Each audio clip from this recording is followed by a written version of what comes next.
Mesdames et messieurs, bonsoir et bienvenue sur Sahel TV. Tout de suite, les principaux titres de ce journal. Grande affluence au centre de recensement à quelques heures de la clôture du Ravel complémentaire.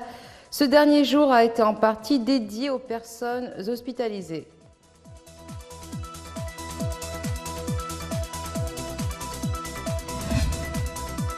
Consolider l'institution communale en l'ancrant dans son environnement, c'est l'objectif d'un atelier du programme intégré d'appui à la décentralisation qui vient de prendre fin à Nouakchott.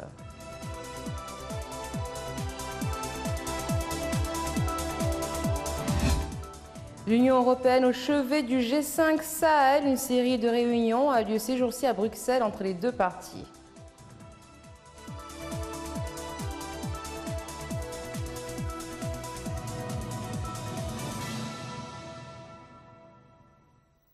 Merci d'être avec nous. Les inscriptions sur la liste électorale en vue du scrutin présidentiel de 2019 prennent fin ce soir à minuit. Le nombre de nouveaux inscrits au fichier électoral a atteint près de 90 000 depuis le lancement du Ravel le 24 avril dernier. Ce 14 mai a été dédié par la CENI au recensement des électeurs séjournant dans l'ensemble des hôpitaux du pays.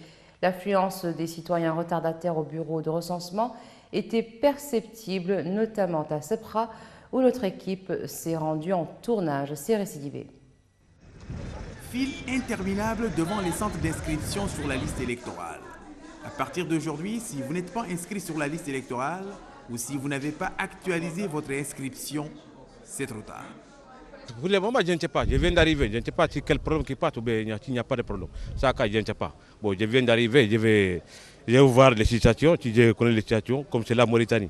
Bon, donc, ça, la Mauritanie, il n'y a que 2 jours. Il n'y a que 2 jours. C'est aujourd'hui que les bureaux vont fermer. Il y a des centaines de personnes ici. Jusqu'à présent, ils n'ont pas pris leur carte d'électeur. Mais moi, je viens d'arriver maintenant. Je n'ai pas pris mon carte d'électeur. Et pourtant, la CENI a commencé cette opération depuis plusieurs jours maintenant. Mais certains citoyens attendent toujours jusqu'à la dernière minute. Il n'y a pas de problème. Le problème, c'est qu'il y a beaucoup de gens. Il faut une prolongation, c'est ce que je demande. Désormais, la commission électorale ouvre l'inscription sur la liste électorale aux personnes admises dans les hôpitaux. Je félicite la CENI pour cette belle initiative qui donnera aux malades retenus dans les hôpitaux l'occasion de s'inscrire sur les listes électorales et ainsi accomplir leur devoir civique en vue de la présidentielle de 2019.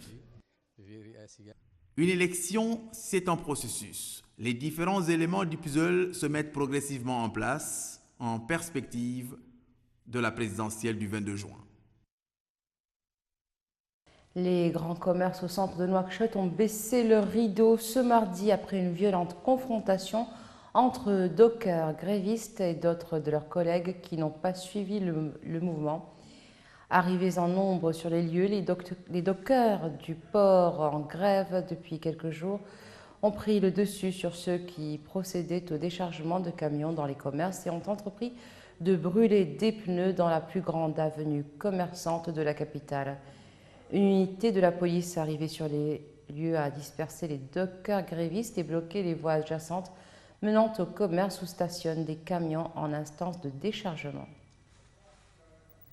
Les délégués du personnel de la Société nationale industrielle et minière, la SNIM, ont signé un accord lundi avec leur employeur autour des 4 points proposés il y a 2 jours par la société. Un accord qui évite de justesse une grève des travailleurs dont l'avis avait déjà été déposé auprès de la direction des ressources humaines de l'entreprise. La SNIM a proposé aux délégués du personnel lors des négociations l'octroi à chaque employé d'un montant de 2000 nouvelles ouguias. Nous allons d'ailleurs parler en nouvelles ouguias.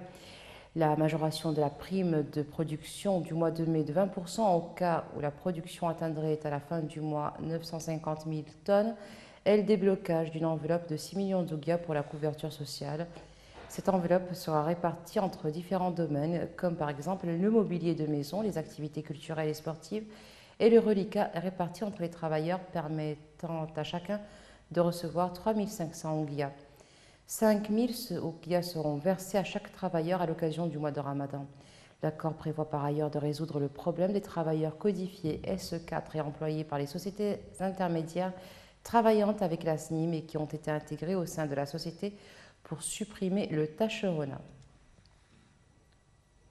Nous le disions donc dans les titres, fin des travaux de l'atelier consacré au programme national intégré d'appui à la décentralisation, au développement local et à l'emploi des jeunes. Ce programme vise un ensemble d'objectifs à réaliser. Il s'agit en particulier de la promotion de la gouvernance locale, l'accès des populations aux services de base et la création d'emplois pour les jeunes. Retour à ces récidivés. Le programme national intégré d'appui à la décentralisation, au développement local et à l'emploi des jeunes, PNUDEL, a bien rempli son contrat. De 2014 à 2019, il a profité à quelques 100 communes du pays. Ce projet aura consolidé l'institution communale et promu la gouvernance locale. À cette occasion, le ministre des Finances, Mokhtar Ould Ndiaye, s'est félicité de la collaboration entre la Banque mondiale et le gouvernement mauritanien dans le développement communal, la décentralisation, l'emploi des jeunes et la promotion de la démocratie participative. Le PNUDEL a eu des résultats probants et mesurables dans plusieurs domaines de la gouvernance locale en Mauritanie.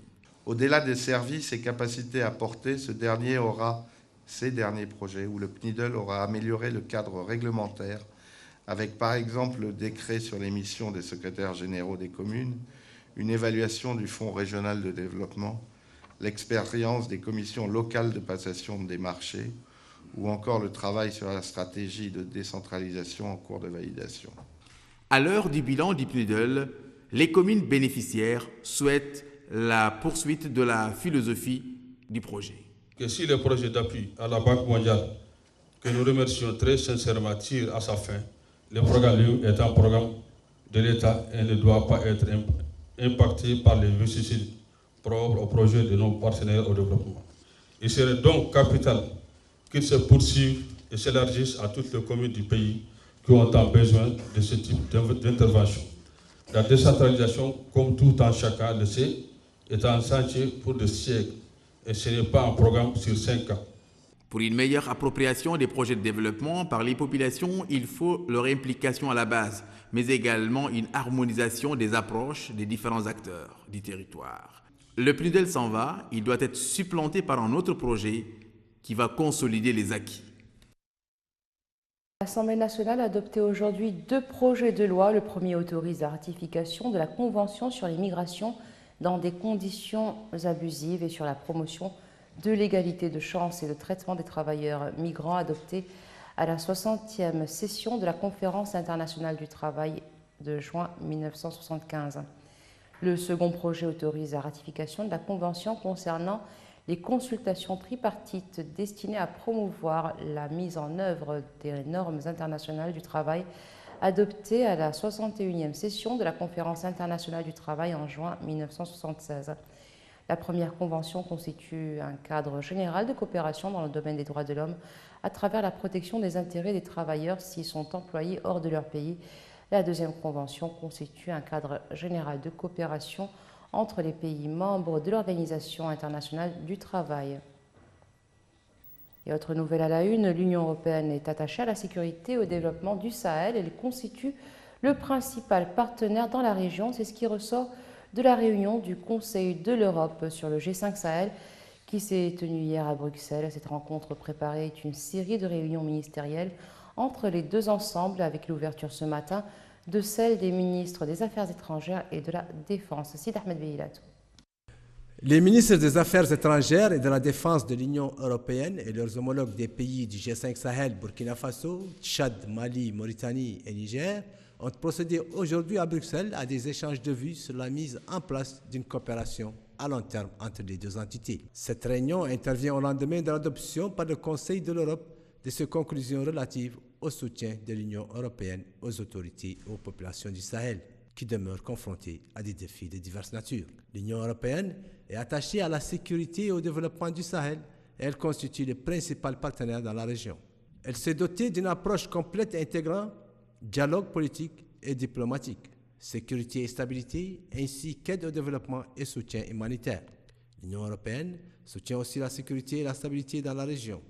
L'Union et ses États membres contribuent à l'opérationnalisation de la force conjointe du G5 Sahel par un financement de 147 millions d'euros qui lui a déjà été alloué. Le total apporté par l'Union européenne et ses États membres au pays du G5 Sahel dans le domaine de la coopération au développement s'élève à 8 milliards d'euros pour la période 2014-2020. L'Union européenne est aussi un donateur humanitaire majeur, plus de 250 millions d'euros ayant été alloués aux populations du G5 Sahel pendant les 2 dernières années.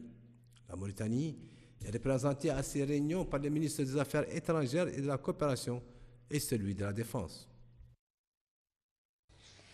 Soudan, la situation était chaotique hier soir à Khartoum après une journée tendue qui a vu la réouverture des pourparlers entre les militaires au pouvoir et l'opposition civile et même l'annonce d'un premier accord. Des hommes en armes ont ouvert le feu dans la soirée sur les manifestants rassemblés depuis plus d'un mois devant le quartier général de l'armée. On compte plusieurs morts et de nombreux blessés. Retour à Sitaman Beilato. Selon la télévision publique soudanaise, un soldat et 3 manifestants ont été tués et de nombreux manifestants blessés lundi soir dans des heurts à Khartoum. Des tirs nourris ont été entendus jusqu'à tard dans la soirée dans la capitale soudanaise. Un peu plus tôt, le Conseil militaire de transition au pouvoir au Soudan depuis la chute d'Omar al-Béchir a déclaré qu'un soldat avait été tué et de nombreux manifestants blessés. Le Conseil militaire de transition a accusé des groupes armés mécontents des progrès dans les discussions entre militaires et opposition d'avoir tiré dans la foule rassemblée sur plusieurs sites de Khartoum. Ces heurts sont survenus après que le Conseil militaire de transition a annoncé dans la journée être parvenu à un accord avec l'opposition sur la structure de l'autorité de transition, dont la composition devait être examinée aujourd'hui. La situation est redevenue calme ce mardi. Elle avait brusquement basculé dans la confusion hier en début de soirée. Les généraux et les représentants de la contestation soudanais ont repris aujourd'hui leurs discussions sur la période de transition au lendemain de heurts meurtriers attribués par le Conseil militaire à des éléments cherchant à faire dérailler le processus politique.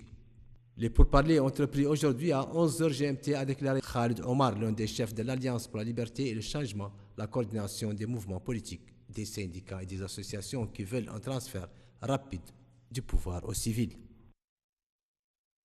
De nombreux étudiants ont manifesté aujourd'hui à Alger pour réclamer le départ du pouvoir des responsables du régime du président déchu Abdelaziz Bouteflika. Ils ont aussi manifesté sans incident dans d'autres villes universitaires d'Alger. À Alger, l'essentiel du cortège s'est dispersé dans le calme en début d'après-midi. Dans le centre de la capitale, plusieurs milliers d'étudiants rassemblés devant la Grande Poste, bâtiment devenu le point de ralliement des manifestations algéroises, sont parvenus à forcer sans violence plusieurs cordons de policiers pour rejoindre le siège de l'Assemblée populaire nationale. Les policiers ont repoussé et bloqué sur les trottoirs les manifestants qui voulaient bloquer la circulation, mais aucun heurt sérieux n'a été constaté. Les étudiants, pour la plupart drapés dans le drapeau national algérien, ont également réclamé un état civil, pas un état militaire. Et au Niger, la prison de haute sécurité de Koutoukale a été l'objet hier dans l'après-midi d'une attaque venue libérer leurs camarades. En plein mois de Ramadan, les assaillants ont été repoussés, ont été pris en chasse par l'armée nigérienne. Selon le ministre de la Justice, au moins un élément des forces de sécurité nigériens a trouvé la mort au cours de la poursuite.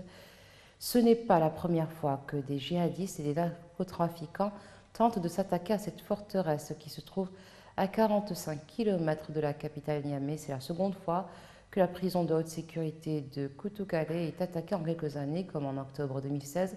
La nouvelle tentative a été repoussée par les éléments de la garde nationale. Aucun prisonnier n'a pu être libéré par les assaillants. Selon des sources sécuritaires, on ne déplore aucun mort dans les rangs des gardiens de la prison. La prison de Koutoukale abrite de grands terroristes, des éléments de Boko Haram et surtout des narcotrafiquants, dont les derniers ont été pris avec 3 tonnes de drogue dans un quartier périphérique de Niamey. Et en Arabie Saoudite, 2 stations de pompage ont été visées par une attaque de drones armés près de Riyad aujourd'hui. L'attaque a provoqué un incendie et des dégâts mineurs à une station. Conséquence immédiate, la compagnie Aramco a pris des mesures de précaution et a interrompu temporairement les opérations sur l'oléoduc Est-Ouest qui relie la province orientale, une région saoudienne riche en pétrole, et le port de Yamboua sur la mer Rouge. Cet oléoduc d'une longueur de 1200 km a une capacité d'au moins 5 millions de barils par jour. Et voilà, ce sera tout pour aujourd'hui. Tout de suite, le rappel des titres.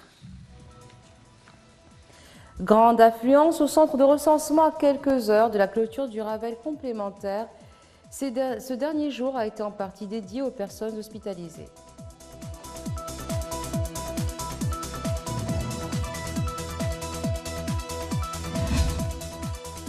Consolider l'institution communale en l'ancrant dans son environnement, c'est l'objectif d'un atelier du programme intégré d'appui à la décentralisation qui vient de prendre fin à Nouakchott.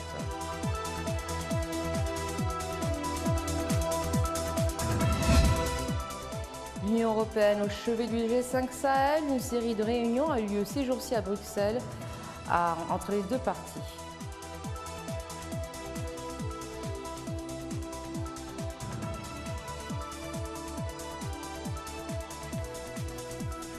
Merci d'être resté avec nous. Excellente fin de soirée sur Sahel TV.